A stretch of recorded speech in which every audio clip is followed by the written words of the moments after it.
MTF agents scramble through the crowd of bloodthirsty, hypnotized festival-goers. Up on the stage, a pair of living statues hold down a screaming man as they produce medieval instruments of torture from an antique case. Maybe this time the agents can stop it. Maybe they can prevent all the horror and bloodshed.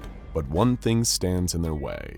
A man-sized, cartoonish dove costume flying down towards them, wielding a large wooden mallet that would only bring death and destruction. Needless to say, even by Foundation standards, this one is going to be weird. When you found yourself sought out by the SCP Foundation's recruitment division and offered a role in the research department, they made sure to inform you of the risks. After all, a workplace injury in this line of work might be far more serious than slipping on a wet floor or developing carpal tunnel from typing all day. Working within the ranks of the Foundation, you could be the unfortunate victim of any number of dangerous anomalies, whether it's SCP-096 appearing behind you after you accidentally caught a glimpse of it as a single pixel in a photo, or if you were in the wrong place at the wrong time whenever SCP-682 next broke out, then chances are you'd be receiving an early redundancy and a closed casket service, if there's even enough of you left to bury. It is the one thing you never want to happen, the scenario you're constantly warned about from the moment you join the Foundation, a containment breach. Anything can be the cause of an anomaly breaking free of containment and spreading untold chaos in the process. Whether it's the result of a particularly cantankerous SCP that doesn't take kindly to being locked up, an act of earnest human error with disastrous consequences, or even international sabotage enacted by a group of interests trying to seize anomalies for their own purposes. There is no telling when or where a containment breach might occur, or is there? Despite all the resources at their disposal, specialized facilities spanning the globe, advanced technology, and a nearly inexhaustible supply of personnel to contain SCPs, the Foundation still manages to suffer catastrophic casualties as a result of containment breaches. But surely, if they're so well equipped, such breaches should be almost impossible, right?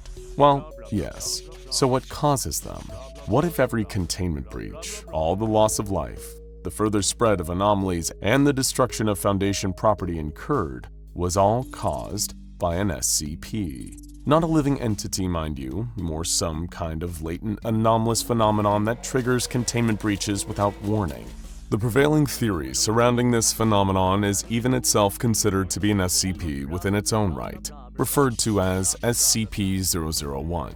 Of course, as many of those well-versed in the history and practices of the SCP Foundation will already know, SCP-001 is a designation shared by a number of anomalies. Some are believed to actually exist, while others are speculated to just be falsified covers created to mask the real SCP-001.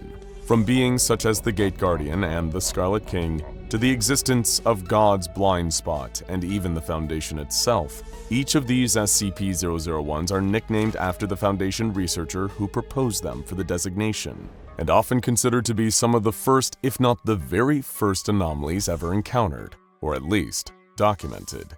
In that regard, this SCP-001, Plague's proposal, could well be one of the very first latent anomalies to exist, explaining why so many SCPs were uncontained prior to the Foundation being established, and why even now, with all their resources, containment breaches are still a worryingly frequent occurrence. There are multiple anomalies that appear to have been directly affected by SCP-001, at least according to the research of one of the Foundation's directors, Director Legg.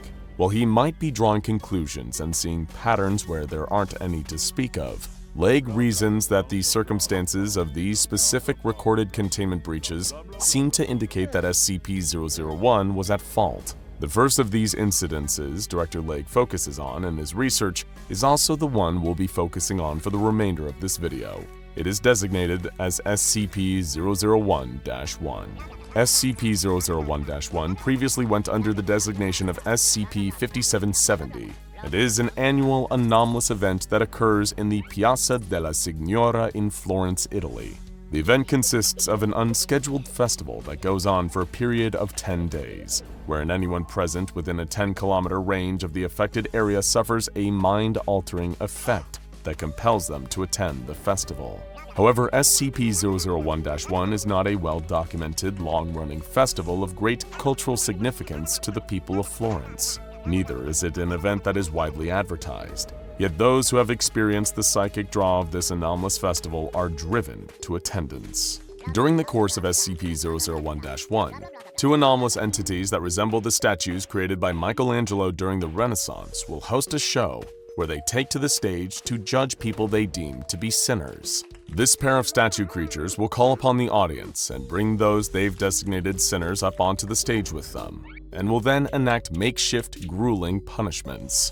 These have been noted to resemble the acts depicted in Dante Alighieri's Inferno. So if you ever need any further proof of how hellish these punishments are, we recommend asking an art expert.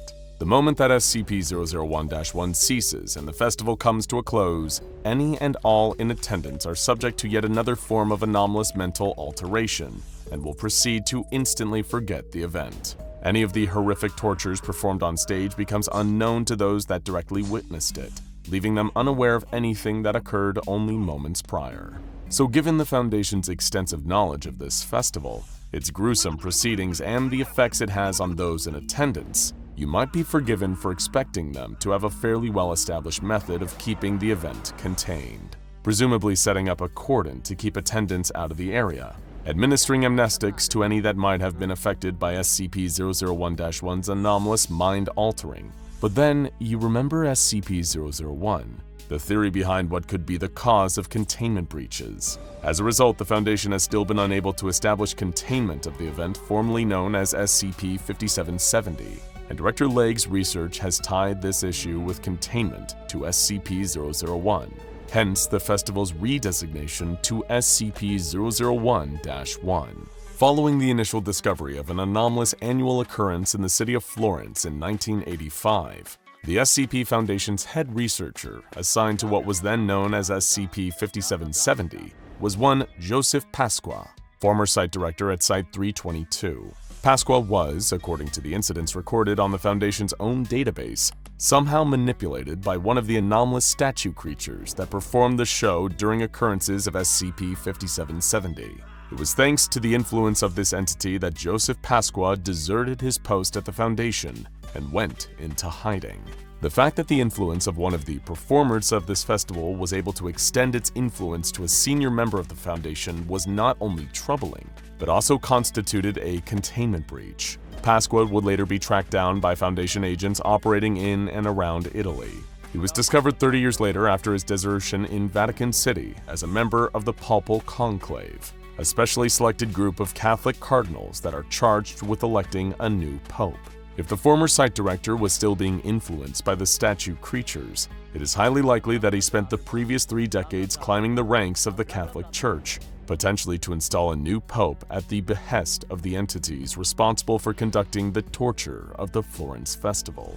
Another recorded incident of a containment breach surrounding the event that seemed to lend credence to the existence of SCP-001, the anomalous cause of breaches, occurred the year following SCP-5770's discovery. In 1986, the Foundation was observing the proceedings of the festival as part of their ongoing investigation into its bizarre nature. On site were agents of Mobile Task Force Zeta-66, better known under their unit's codename of the Guardian Angels. During the festival, MTF Zeta-66 operatives noticed the presence of a previously unknown entity associated with the anomalous event. The Foundation was already aware of the pair of seemingly living Michelangelo sculptures, designating them as SCP-5770-1 and SCP-5770-2 respectively. This third entity, despite being given the designation of SCP-5770-3, had its own preferred identification for itself. The being referred to itself as God's Strongest Soldier and resembled a mascot costume of a dove. Approximately 2 meters tall, this creature's body was entirely hollow. There was nothing within the costume. The costume was its body. The responding agent of MTF Zeta-66, codenamed Zeta Turquoise, was the first to confront God's Strongest Soldier and was greeted with quite the opener. Tweedly-dee, tweedly-da, God's Strongest Soldier is my name, getting rid of sin is my game. Confused at the creature's demeanor and presence, Zeta Turquoise called in a report to command, stating that a large birdman was harassing random attendants of the festival. When Turquoise moved in to confront SCP-5770-3, the creature repeated its assertion that it was God's strongest soldier and that its aim was to get people into heaven. The agent requested that God's strongest soldier get out of his way. He had a job to do, but the bizarre Birdman responded with more whimsical nonsense. Burger, sandwich, fruit, and fries, you just told a big fat lie! God's strongest soldier proclaimed. Twilly-deep-doo-da, diddly-deep-dop-da, pa-pa-da-pa-da-da. Upon Zeta Turquoise's attempt to push past the creature, SCP-5770-3 produced an oversized wooden mallet, seemingly from out of thin air. It then wound its arms back and immediately, viciously, struck the MTF agent. A low-orbit Foundation satellite reported not long after that an object had been detected exiting the Earth's stratosphere. Analysis confirmed that it was, indeed, Zeta Turquoise. Yes, he was literally yeeted into Earth's orbit by a cartoonishly large wooden mallet. As for the entity known as God's strongest soldier, the bird-like creature then proceeded to attack the other members of Mobile Task Force Zeta-66 in a similar fashion, making sure they got to heaven in every sense of the phrase. With multiple recorded instances of containment breaches occurring in relation to the festival in Florence, and happening so frequently, more and more evidence of Director Legge's theory about SCP-001 was being validated. In 1988, the Foundation attempted a different, more pacifistic approach to containing the annual celebration by attempting to cordon off the entrance to the area of Florence where those compelled to attend the festival usually congregated. There was additionally a cover story issued to the public, stating that this was done as a quarantine measure to keep residents away from an area hosting a potentially dangerous infection. For a time, this seemed to be working. The streets were quiet, local residents seemed to be going about their business and paying little mind to the Foundation operatives in the area. That is, until the mind-altering effects of SCP-001-1 took hold. A mass of people, estimated to be over 100,000 Florentines, charged towards the cordon-off area. This mass of people swept through like a tidal wave breaking through a dam, causing Foundation personnel to be trampled alive. Those that survived the initial rush were attacked by civilians, in what seemed to be a coordinated effort to reach the gatherings area for the festival. All Foundation agents in the area were terminated in short order, mercilessly slaughtered and then cannibalized before anything that remained of their bodies was dumped into the Arno River nearby. As well as being evidence of the sheer mental alteration the statue creatures and the festival itself were capable of. For Director Legge, this seemed to indicate something further. If an anomaly, SCP-001, was truly responsible for all containment breaches, allowing them to occur in spite of the measures taken to prevent such things happening, then the phenomenon seemed to be occurring specifically to prevent the Foundation from achieving containment of certain SCPs. Legge's theory developed with every passing breach that involved SCP-001-1. In theory, the festival should be an average Tuesday for Foundation staff, a relative walk in the park in order to contain it, if not outright stop it from happening at all. Yet despite all their resources, manpower, and expertise in all things anomalous, the Foundation had been thwarted at every turn. Despite how illogical such occurrences seemed, containment breaches were still occurring at an alarming rate, and perhaps none more so than in relation to SCP-001. The following year, 1989, brought with it the most inexplicable breach yet, and further proof for Director Legge's theory about SCP-001. While the previous breaches were undoubtedly anomalous in nature, each always carrying with the possibility that somehow, despite the low odds, the Foundation missed something. Some human error or previously undiscovered information about the festival could have led to Pasqua's alteration or the arrival of God's strongest soldier. But this time, it was undeniably that a force beyond the scope of the Foundation's understanding was altering reality to prevent them from containing the festival in Florence. An invisible barrier manifested at every entry point to the main area of the anomalous event. Whenever a member of Foundation personnel tried to get in on foot, those that attempted to access the festival area via rappelling out of helicopters instantly caught a blaze and burned to death the moment they touched down on the ground.